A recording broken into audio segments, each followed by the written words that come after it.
Fala pessoal, beleza? Adriel aqui para falar com vocês, trazer mais um videozinho pro canal, né? Nós estamos no tempo do Advento, né? Que é chegando o Natal, a chegada de Natal, e o Natal representa o nascimento de Cristo, né? Cristo nascendo, Cristo voltando, Cristo aparecendo para nós. E eu venho refletindo muito sobre isso, né? Sobre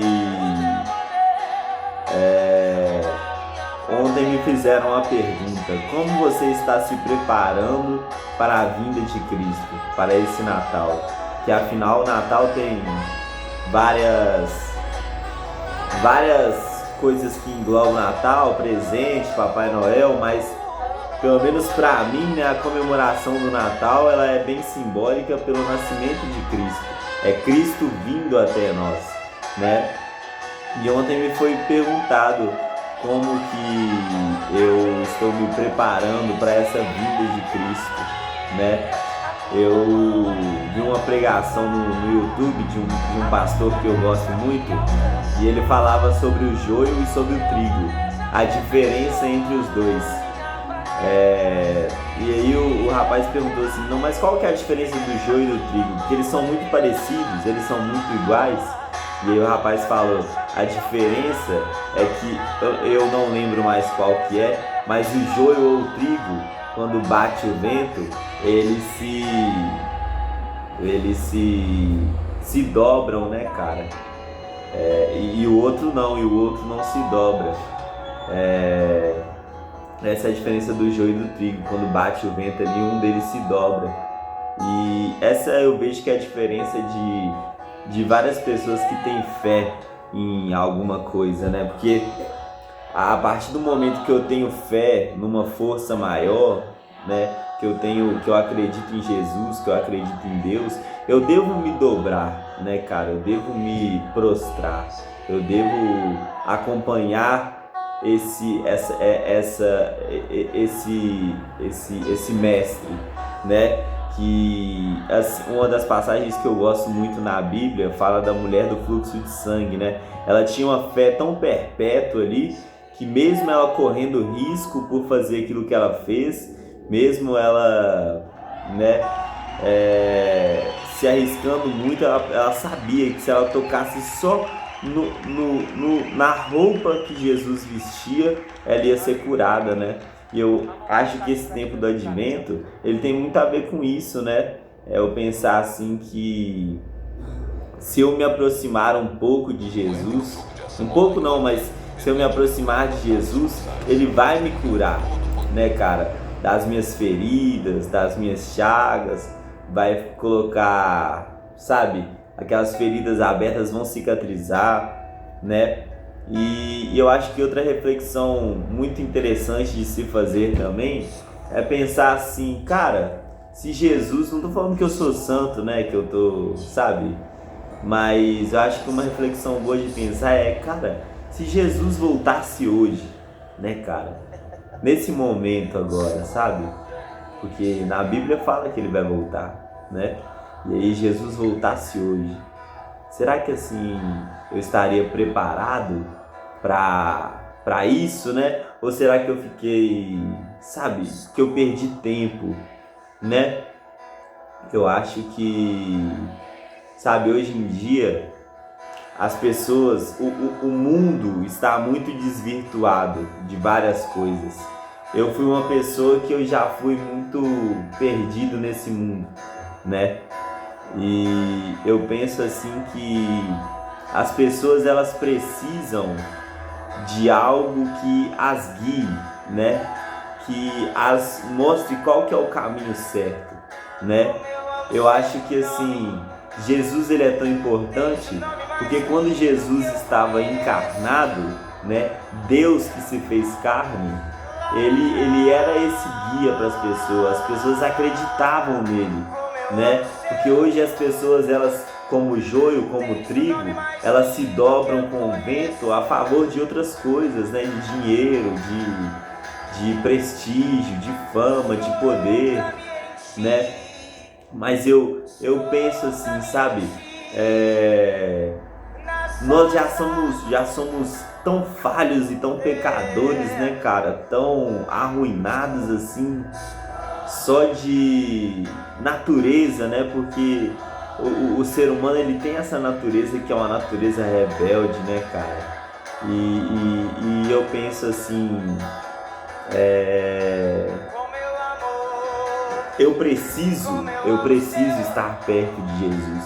Eu preciso buscar Jesus, procurar Jesus, para me modificar, para me mudar, para me melhorar, né? Para eu conseguir ser uma pessoa melhor, um filho melhor, um pai melhor, um irmão melhor, né? E eu acho que é questão de preenchimento também, né? Porque eu acredito também que o vazio que cada pessoa carrega dentro de si, ele só é preenchido por uma força maior, né, cara? É o que eu acredito, é o que eu creio, né? Até porque se você parar para pensar em alguns momentos, o nome que mais foi falado nos últimos tempos, nos últimos 2025 anos, um dos nomes mais falados é Jesus, a história de Jesus. A Bíblia é um dos livros mais lidos no mundo inteiro, né, cara?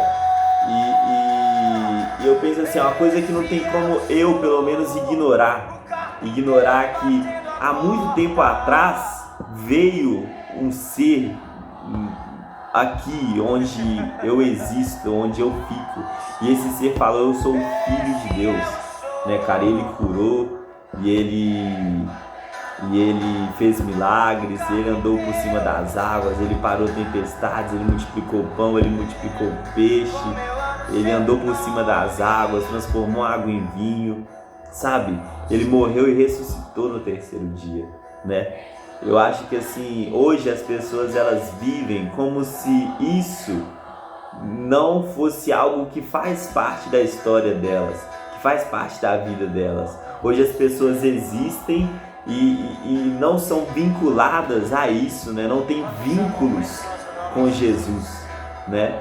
Eu passei muito tempo assim, né? Sem saber quem era Jesus, sem conhecer quem era Jesus, sem viver perto de Jesus, sem adorar, sem louvar, sem proclamar, sem dar meu testemunho, né? E assim, cara, por que criariam uma história dessa, sabe?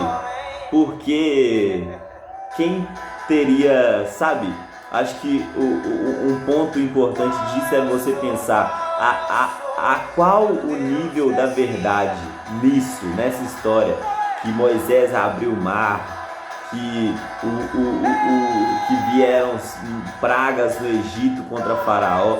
Qual que é a porcentagem disso que é verdade, qual a porcentagem que é mentira, e qual a porcentagem que eu tenho que ter fé nisso, mesmo que se vários provarem que é mentira. Isso foi uma coisa que Deus colocou no meu coração, né, cara? Porque hoje existem vários cientistas, existem vários contadores, existem vários psicólogos, psiquiatras, que eles atestam e provam coisas que fazem a fé ficar desse tamanho aqui, a fé diminuir, né?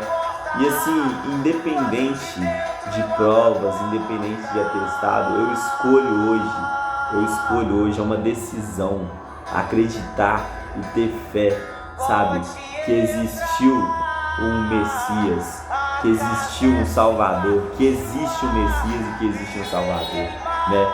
E que no Natal, no final desse ano, ele volta, às vezes não encarnado, mas em memória, em lembrança, né? Em história, em nome, né?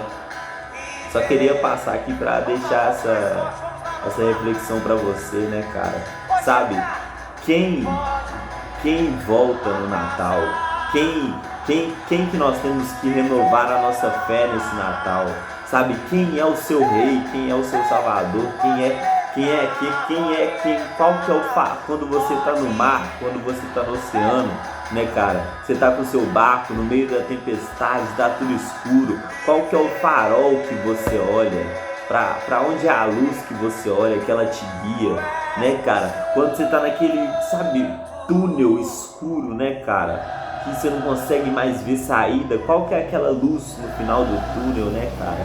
Em quem você deposita as suas esperanças, em quem você deposita a sua fé, em quem você deposita, sabe, o seu coração. Que hoje eu vejo várias pessoas depositarem sua fé, depositarem seu coração, e vou falar ídolos, né, mas ídolos que são ídolos, sabe, que não representam aquilo que Jesus representa, que é o amor ao próximo, que é a compaixão, que é a empatia, que é para olhar para aquele que está precisando. Jesus fala, ele fala: eu não vim para quem está curado, eu não vim para quem está liberto, eu vim pelos que estão, sabe, sofrendo nas garras de Satanás, né, cara, sabe? Então, nesse Natal, nós possamos, né, depositar a nossa fé, depositar a nossa esperança, sabe, a nossa coragem, os nossos atos, a nossa servidão a um rei que morreu por nós, né, numa cruz, por você, por mim. Ele te amou antes de você existir, né? E é isso aí, pessoal. Bom Natal para vocês, bom final de ano. Tamo junto.